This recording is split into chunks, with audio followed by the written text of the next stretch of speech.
Même ici au Maroc, j'ai un gars qui m'a pillé la boîte en 2-2. Ah ouais. En 2-2, le gars.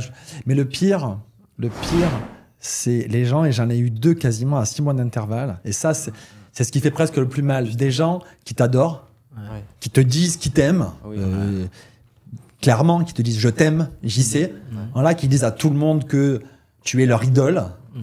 Voire même l'année dernière, le gars de mes super sales à Paris, le mec, au moment où il part, je lui dis t'es sûr, je lui propose des opportunités, il me dit ouais, il me pleure dans les bras, il me dit qu'il m'aime.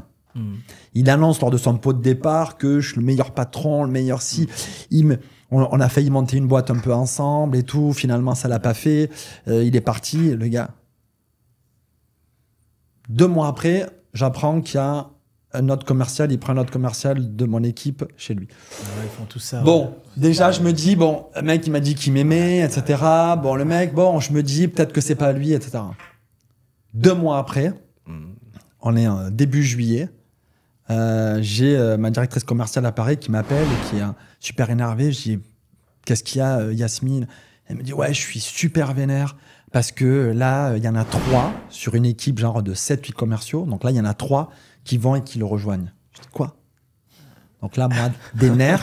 J'étais en voiture. Tu sais quoi? J'étais en voiture avec mon fils, des nerfs. Je tape sur le guidon. J'avais, tu vois, j'ai plein de bracelets. J'ai 3 bracelets qui pètent, des nerfs. Je me rappelle, donc je deviens fou. Lui, je l'appelle. Évidemment, je dirais d'abord, il répond pas. Donc je lui laisse un message. Je lui laisse 10 vocaux en lui disant réponds-moi. Sinon, vraiment, je sais où t'es, je viens chez toi, je viens au bureau, je connais la boîte. En plus, c'est la boîte d'un copain à moi, etc. Je viens, je fais un carnage. Voilà, et je lui dis, en plus, ouais, est-ce que je le menace? Ouais, clairement, je le menace, mais de ouf. Et ça me dérange pas de le menacer. Je lui dis, tu sais quoi? On se retrouve, et comme tout seul, ça va vraiment mal se passer, j'ai pas envie de te faire aussi mal. Donc, venez tous, venez les 3-4 qui êtes les traîtres, vous venez, et du coup à 3-4 j'aurai un peu de répondants. Voilà, donc vous venez, rendez-vous à tel endroit. Je dis mais là ça va pas le faire en fait. Donc ça se passe hyper mal, je lui donne rendez-vous, évidemment le mec vient pas, évidemment c'est un trouillard, alors que je leur dis mais venez, pas de problème. Et puis ils sont jeunes par rapport à moi, mais moi j'ai tellement les nerfs que je me rappelle, j'étais dans le sud. Je lui dis je prends un train, donc en plus c'était le premier jour de mes vacances, je dis à mes gosses désolé mais papa part. Pourquoi? Si vous voulez, je vais vous raconter l'histoire. Là, je vous fais un vocal, je vous raconte l'histoire. Je prends le train pour aller à Paris.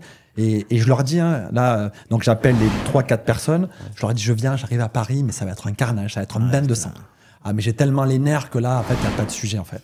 Et je leur dis, le seul moyen qu'il n'y ait pas un bain de sang, c'est que derrière, vous n'y allez pas. Parce qu'en fait, les gars venaient de poser leur DEM pour aller là-bas. Donc je dis, vous arrêtez votre DEM. Vous arrêtez votre DEM, vous ne signez pas votre contrat là-bas et je vais peut-être me calmer. Voilà.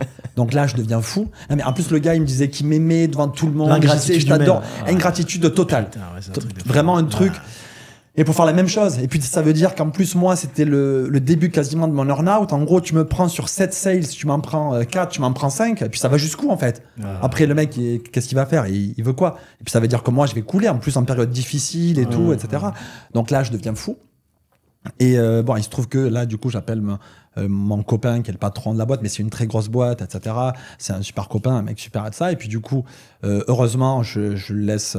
On va dire, on parle et tout ça. Et puis après, du coup, je laisse un ultimatum à l'autre commercial en disant, t'as intérêt à pas prendre l'équipe. Donc là, il me dit, tu me menaces. Bien sûr, je te menace, je te fais les vocaux. Va à la police si tu veux avec mes vocaux. Il n'y a pas de problème, en fait. J'assume tout, j'assume sans problème. Sans problème. Et de toute manière, à la fin, il n'y a personne qui te reconnaîtra vu l'état dans lequel je vais te laisser. Et il n'y a pas de problème. Mais c'est un peu le côté, tu disais tout à l'heure, un peu taré de l'entrepreneur. C'est-à-dire qu'au final, je suis prêt à tout perdre dans ces moments-là. Et s'il fallait le refaire, je le referais. J'y sais, c'est pareil. Moi, un mec, quand j'ai démarré, il a bossé chez moi 10 ans. Mais c'était comme mon frère. Mais, tu vois, le mec loyal, Hakim, je te kiffe et tout. Je lui ai tout appris. À un moment, il me dit, alors je l'ai rendu manager, etc. À un moment, il me dit, j'en ai marre et tout, je vais faire mon business. Je lui dis, si tu fais alors c'était à l'époque où je faisais les kebabs. Si tu fais ton kebab, je t'aide, je peux même te donner de l'argent, fais. Tu vois, le monde est grand, la ville est grande. Ce mec-là, il prend un local à 10 mètres de mon local. À 10 mètres. À 10 mètres et il reprend les salariés. Donc, je venais de démarrer. Je te parle de ça, je venais de démarrer. Il a démarré avec moi, mais c'était peut-être, 8-9 ans après. Donc, je suis revenu, j'avais des boutiques dans toute la France et tout. On me dit, Hakim, viens. Le mec, il ouvre à 10 mètres. Je dis, OK. Je me pose, je réfléchis. Dans la boîte, il y avait de la trésor. Je dis, bon, ça va être simple. Le kebab, il nous revient à combien? 1,50 €. Donc, on ne peut pas le vendre en dessous de ce qui nous revient. Le kebab, à l'époque, ça se vendait, je sais pas, 5 €. Mettez-le à 2 € jusqu'à ce qu'il ferme. Ça n'a pas manqué. Ah ouais, mais... J'avais de la trésor, il n'en avait pas. Ça n'a pas manqué. Et après, les salariés qui m'ont pris, ils sont revenus. Ils cherchaient du taf. Je dis, les gars, c'est trop tard, je vous ai remplacé. Vous pouvez rentrer, vous pouvez retourner avec lui maintenant. Le mec, il a duré 3 mois. J'ai fait la même. Donc là, du coup, les gars qui devaient aller là-bas, évidemment, je fais annuler le process de recrutement. Et donc, eux annulent leur DEM. Et du coup, ils reviennent. Donc là, je fais quoi? Évidemment, il y a le patron du commerce qui les voit, qui leur dit maintenant il faut me pitcher, il faut nous pitcher si vous voulez rester. Parce que maintenant, c'est la balance et la force est inversée. Parce que les autres ne le recrutent pas. Eux, du coup, ils ont annulé leur DEM, ils sont chez moi, mais ce sont. Et puis derrière, je suis allé sévère. C'est-à-dire que toutes mes équipes savaient que c'était les traîtres. Donc les gars sont revenus, ils ont pitché. C'était il n'y a pas longtemps, ça. C'était il y a 1 an, même pas. Les mecs, ils ont pitché. Et évidemment, ils ont pitché, mais ils ont bossé, je pense, toute la nuit, pendant 2 jours, 3 jours, etc. Et à la fin, on leur a dit, on va délibérer pendant 2 jours, comme si on était une multinationale, quoi. On va libérer pendant 2 jours, et à la fin, on vous dira, vous reviendrez nous voir, et on vous dira si on continue ou pas. Mais normalement, tout devrait bien se passer, vous avez été bon, etc. Et là, évidemment, on les a reçus. Et là, on leur a dit, le pitch était bien, etc. Bien. Mais les traîtres, on n'en veut pas. On n'en veut pas, les traîtres. Donc là, vous vous cassez. Ouais, mais on n'a pas de job, on n'a plus de job. En fait, c'est pas notre histoire, en fait. C'est vous qui avez joué les traîtres. Donc, un traître, il mérite rien, le traître. Il y en a plein dans le business. Donc, et en fait, c'est fou, en fait. Alors que derrière, franchement, les gars sont bien traités. Derrière, et puis à la limite, tu pars proprement. Moi, je suis parti d'une boîte à un moment. Je suis parti propre. Même mon ancienne boîte, j'aurais pu récupérer les clients de mon ancienne boîte.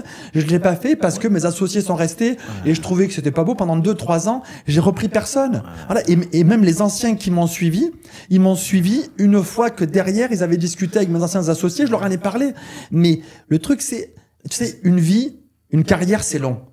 Donc derrière, le fait de faire les choses proprement avec les gens, c'est qu'une question à la fin de relations humaines. Donc si tu commences à trahir, et puis la trahison, c'est pas beau, la trahison, c'est comme la délation. Après, sans parler des délations, là aussi, j'ai 2-3 affaires en cours, donc j'en parlerai bientôt. Mais la délation, mais il y en a qui c'est des rois de la délation quand même. Et en plus de la calomnie, c'est-à-dire que ça calomnie, ça fait de la délation de dingue pour des choses qui n'existent pas. Et moi, ce qui m'a toujours étonné chez l'humain, c'est que tu vas apprendre à un salarié tout le boulot, mais il croit qu'il est meilleur que toi et qu'il va faire mieux que toi. Tu lui as tout appris, il est venu, moi, la plupart, je les ai formés de A à Z, ils ne connaissaient rien, mais à un moment donné, ils se mettent à leur compte, mais viens, fais les choses proprement, mets-toi à ton compte, je t'aide si tu veux ou pas, mais on se serre la main comme des hommes, fais ton business. Pourquoi tu veux me concurrencer à 5 mètres en croyant que tu connais mieux que moi, tu vois, c'est toujours ce rapport-là qui m'a surpris. Moi, je déteste ça. Franchement, c'est tellement beau. Moi, j'en ai plein qui sont venus me voir en me disant, JC, je vais partir. Je pars, parce que moi j'ai fait dans la seule boîte où j'étais salarié 2 fois dans ma vie, pas très longtemps. Les 2 fois, je suis allé, je leur ai serré la main, je leur ai dit je pars à la concurrence. Voilà, je ne demande, ça aussi c'est hallucinant, je demande rien. Je demande, parce que ça, tu as aussi les trouillards qui sont pas des entrepreneurs, qui sont des merdes, qui viennent te voir en disant moi je veux créer ma boîte, mais à côté je veux que tu me licencies. Je veux que tu me licencies, comme je travaillais 5 ans dans ta boîte, je veux 300 000, ou je veux 200 000, ou je veux 100 000, et derrière, je veux avoir les aides de l'État. Donc, en gros, tu veux avoir les aides de l'État au cas où tu te plantes, tu veux de l'argent, mais quoi, tu m'as pris pour qui, en fait? Je suis là, je suis ton Mac, je suis là, c'est quoi l'histoire, en fait? À un moment, je suis là pour te payer, alors que derrière, tu veux partir? Non, mais ça aussi, c'est un sport. Non, mais c'est un sport national, surtout en France. Un sport national, c'est-à-dire, je veux partir, mais tu vas me payer pour partir. Non, mais attends. Mais ça, j'en ai eu plein. Si je veux que tu partes, je te paye. C'est normal, c'est légal, on va suivre la procédure légale.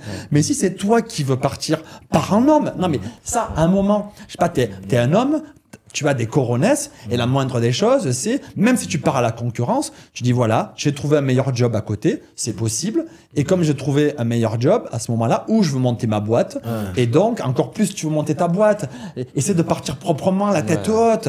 Après, il y en a plein qui vont rester des amis, et puis moi, comme je le dis souvent, c'est quoi, je vais être une super référence pour toi. à côté si tu as besoin que je t'aide, que je sois associé, même si je suis pas associé, je peux t'aider. Moi, j'ai aidé plein de gens qui ont réussi derrière et je suis très heureux qu'ils aient réussi. Et après, ils sont revenus me voir en disant merci, tu m'as aidé. Mais au final, il y en a très très peu qui n'ont pas cette ingratitude. Et quand ils viennent te voir en te disant bon, je pars, je monte ma boîte, mais en fait, je leur dis t'es pas un entrepreneur, tu veux de l'argent et en plus tu vas avoir les aides. Un entrepreneur, il est prêt à jouer, à mettre ses couilles sur la table et à la fin, il perd. Et si tu reviens, mais évidemment, je te reprends.